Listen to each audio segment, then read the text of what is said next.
नमस्कार दोस्तों, आज हम बात करेंगे ऐसे 8 रूल की जिसकी मदद से आप अपना पोर्टफोलियो रिव्यू कर पाएंगे। ओके, अब यहाँ पे मैं 8 रूल बताने वाला हूँ जो हमने काफ़ी एक्सपर्ट्स का देख के, ये कोई थंब रूल नहीं है, ये कोई कानून नहीं है कि आप ये करना है यही करना है, लेकिन जो बहुत सारी किताबों में, इवन मैंने मेंशन भी किया था पिछली वीडियो में कि सीएफए के करिकुलम में बच्चों को पढ़ाया जाता है ये स्ट्रैटेजीज़ के बारे में। जो मैं कोर सैटेलाइट के रेशोज़ की बात कर रहा था और मैं बाकी चीज़ों की बात कर रहा था, तो ये सेम चीज़ों के बारे में पढ़ाया जाता है। ठीक है, तो ये रूल मैं आपको बताऊंगा और हम एक एग्जांपल के लिए म्यूचुअल फंड पोर्टफोलियो लेंगे, उसको रिव्यू करेंगे ताकि आप ये समझ पाएँ कि किस तरह से आप अपने पोर्टफोलियो को रिव्यू कर सकते हैं, ठीक कर सकते हैं। लेकिन सारा का सारा एजुकेशनल कंटेंट होगा, सिर्फ और सिर्फ आपको समझाने के लिए।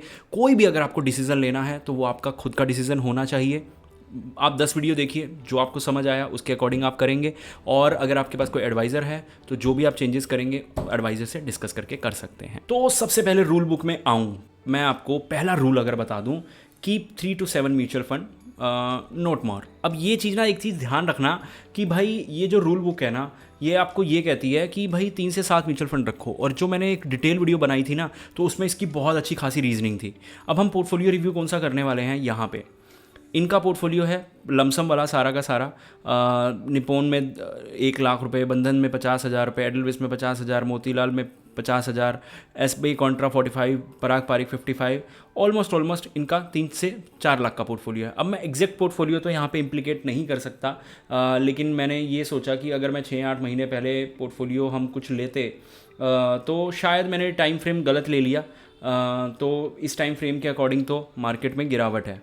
लेकिन हमें एक चीज़ है, हमें जो ये एक्सपोजर्स है ना, ये ऑलमोस्ट सेम टू सेम है। तो हमें ये पता लग जाएगा कि लार्ज में कितना है, मिड में कितना है, कितना यूएस में एक्सपोजर है, कितना किस सेक्टर में एक्सपोजर है, और क्या रूल्स ब्रेक हो रहे हैं। ओके, तो सबसे पहले नंबर ऑफ म्यूचुअल फंड की बात करें, 1 2 3 4 5 6। तो क्या पहला रूल ब्रेक हुआ? नहीं, इन्होंने पहले रूल को बहुत अच्छे से मेंटेन किया।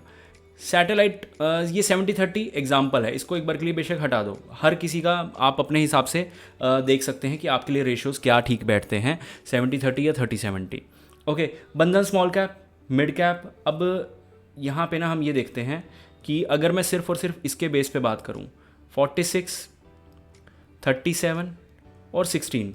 अगर मैं ये बोलूँ कि लार्ज कैप को मैं पूरी तरह से कोर में मानता हूँ और इनको मैं अगर सैटेलाइट में मानता हूँ, तो ये पूरा का पूरा एक बन गया 46 to 54 का रेशो, जो मेरे हिसाब से ठीक है।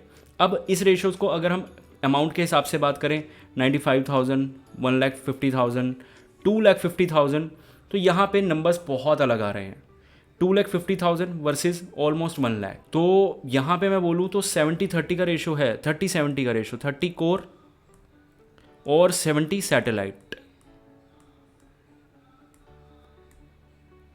और मैं आपको एक चीज़ बता दूं कि आइडियल रेशो की हम जब भी बात करते हैं, तो देखो कोर तो आप 100% भी रख सकते हो, लेकिन जब सैटेलाइट रखने की बात आती है, तो 40-60, यानी कि कोर अगर 60 है और ये सैटेलाइट 40 है, तो फिर भी हम एक बार को बोल सकते हैं कि चलो यार ठीक है। लेकिन 30-70 ये एक तरह से सुपर कैटेगरी आ जाती है, सुपर एग्रेसिव कैटेगरी। और मैं आपको एक चीज़ बता दूं, सुपर एग्रेसिव कैटेगरी वर्सेस बेवकूफ़ी एक थिन लाइन का डिफरेंस है, और वो डिफरेंस कब क्रॉस हो जाएगा पता नहीं लगेगा। तो आप आइडियल रेशियो के हिसाब से चलेंगे, रूल्स के हिसाब से चलेंगे तो ज़्यादा बेटर रहेगा। मैं यहाँ नहीं मान सकता कि इन्होंने रूल ब्रेक नहीं किया। तो सेकंड रूल तो ब्रेक हुआ है, core fund should be stable consistent performer. अब एसबीआई कॉन्ट्रा कंसिस्टेंट रहा है, स्टेबल रहा है, और मतलब कंसिस्टेंट परफॉर्मर रहा ही है, तो ठीक है, ये रूल ब्रेक नहीं हुआ। उसके बाद इनके पास satellite should be high risk fund होने चाहिए। अब ऑब्वियस सी बात है, बंधन, मिड कैप, ये वाले मिड कैप, ये सारे हाई रिस्क फंड हैं और परफॉर्मर भी अच्छे रहे हैं, इनमें क्वालिटी में तो कंप्रोमाइज़ नहीं हुआ। उसके बाद अगर मैं बात करूं, अवॉइड ओवरलैपिंग फंड्स। अब इन सब के बीच ओवरलैपिंग नहीं है, ना के बराबर है, तो ये रूल भी ब्रोक नहीं हुआ। Don't overload one market cap. अब एक मार्केट कैप में पूरी ओवरलोडिंग मत कर दो। वो कैसे? अब मैं अगर यहाँ कंपेयर करूँ 1 लाख इसमें और 50,000 इसमें, या फिर इन्हीं के बोले शब्दों से मैं चलूँ कि 1.1 प्लस बंधन में 50, तो 1.6 हो गया इनका किसके अंदर। अब अगर मैं इससे कंपेयर करूं 3.9 में से और 3.9 में से 1.6, तो ऑलमोस्ट 40% इसके अंदर जाता है, जो कि हायर साइड पे है। इससे और ऊपर जाना मतलब अपने रिस्क मैनेजमेंट को ख़राब करने वाली बात हो सकती है। लेकिन स्टिल वही चीज़ है कि आपका डिसीज़न है, मैं सिर्फ आपको एक चीज़ बता रहा हूँ। अब यहाँ पे ये ठीक है, इसका ज़्यादा मैटर नहीं करता, किसी को लेना है किसी को नहीं लेना जियोग्राफिकल में। एक चीज़ जो आपने मुझे मतलब ऐसे मैं बोलना चाहूँगा कि आप तारीफ़ के काबिल हो, वो ये चीज़ है कि आपने फाइनेंस सेक्टर को सिर्फ और सिर्फ 22% तक रखा है, टेक को आपने 13 में रखा हुआ है, हेल्थ केयर को आपने 8 में रखा हुआ है। तो यहाँ पे टेक में आपने 13% रखा हुआ है, हेल्थ केयर में 8-9% रखा हुआ है, तो इसमें कोई बुराई वाली बात नहीं है। आपने सभी सेक्टर्स को कंट्रोल में रखा हुआ है, ये एक अच्छी बात है। जो आपके पास टॉप के स्टॉक्स हैं, जो आपने, इन पे हमारा कोई कंट्रोल नहीं होता, लेकिन एक बार पता हो तो एक अच्छी चीज़ है कि हमारे पास HDFC, परसिस्टेंट, कॉफरेज, डिक्सन, ट्रेंट, ये वाले सब आपके पास स्टॉक्स हैं और किस क्वांटिटी में है, करंट इनडायरेक्ट वैल्यू होल्डिंग आप देख सकते हैं। ओके, अब वही है ना, मैंने पोर्टफोलियो को एक एवरेज के हिसाब से लिया था, तो एग्जैक्ट वैल्यू तो होगी नहीं। नंबर ऑफ फंड्स 6 कंट्रोल में है। मैंने हमेशा से बोला था कि अगर आप 7 से ऊपर जा रहे हो तो आप रूल ब्रेक कर रहे हो। अब यहाँ पे मेरे हिसाब से आप समझ गए होंगे कि इस पोर्टफोलियो की क्वालिटी क्या रही है। मेरे हिसाब से ठीक ठाक क्वालिटी रही है, मोस्टली रूल्स फॉलो किए गए हैं। तो जो मैंने अब मैं एक चीज़ बताता हूँ, मैंने आपको बोला ना कि ये कोई ऐसा नहीं है कि ये रूल्स आपको फॉलो करने ही करने हैं। जो आपको ठीक लग रहा है, आपको कंफर्टेबल लग रहा है कि ये रूल मैं फॉलो कर सकता हूँ, वो अच्छे रहेंगे।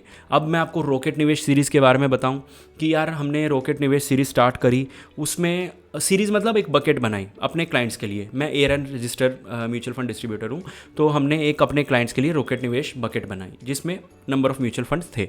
अब मैंने इसमें मोस्टली रूल्स का ध्यान रखते हुए 2 रूल्स को तोड़ा। अब इन 2 रूल को तोड़ने का रीज़न ये था कि मुझे ये लगा कि हम एक चीज़ ये ट्राई करके देखते हैं, क्या बेटर स्ट्रेटजी हमारी बन पाएगी। मेन चीज़ है कि उन लोगों के लिए हमने ये बकेट बनाया था जिनका रिस्क एपेटाइट हाई है, ओके, और जिनको लॉन्ग टर्म चलना है मार्केट के अंदर, लॉन्ग टर्म रहना है, ओके, और जो शॉर्ट टर्म वॉलेटिलिटी को झेल सकते हैं। ये जो बकेट थी उन लोगों को टारगेट में रख के मैं बनाई थी कि हमारे पास जो भी क्लाइंट आएंगे, आप इसके अंदर इन्वेस्ट करना चाहते हैं, स्क्रीन पे नंबर है, ओके। लेकिन फिर भी मैं इसलिए बता रहा था रॉकेट निवेश का, क्योंकि मुझे प्रमोट करना होता मैं शुरू में कर देता, लेकिन मैं इसमें अलग से इसलिए आपको बोला कि रूल्स जब हम ब्रेक कर सकते हैं तो आप भी कर सकते हैं। लेकिन आपको बस ये पता होना चाहिए हर बार वाई, कि आप कोई भी काम कर रहे हो तो क्यों कर रहे हो। क्या आप कोई वीडियो देख के कर रहे हो, क्या आप गूगल पे सर्च करके कर रहे हो, किसी वेबसाइट की रैंकिंग देख के कर रहे हो। अगर आपके पास ये वाले रीजंस हैं तो मुझे लगता है आपको दोबारा सोचना चाहिए, क्योंकि अपनी रीजनिंग होना बहुत ज़रूरी है, अपनी नॉलेज होना बहुत ज़्यादा ज़रूरी है। होपफुली आप समझ गए होंगे। मिलते हैं अगली वीडियो में।